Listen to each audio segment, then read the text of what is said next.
He didn't come to Davos to talk about climate change, but with the World Economic Forum pushing climate and environmental risks to the top of the agenda, not even Donald Trump could ignore it. This is not a time for pessimism. This is a time for optimism. Fear and doubt is not a good thought process. But to embrace the possibilities of tomorrow, we must reject the perennial prophets of doom and their predictions of the apocalypse.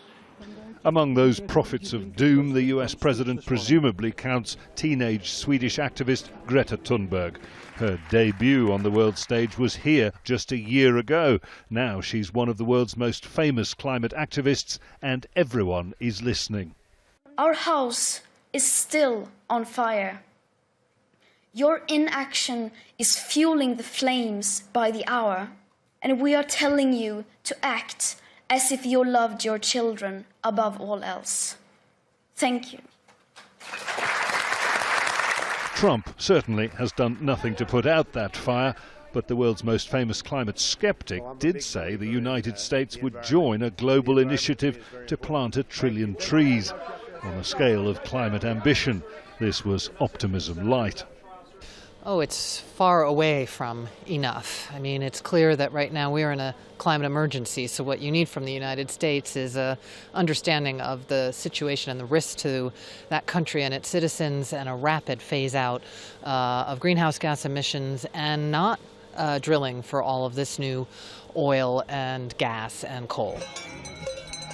With climate change leading discussions among corporates and governments, protesters were never going to be far behind. Several hundred spent 3 days marching towards Davos, though only a much smaller number were allowed to gather in town.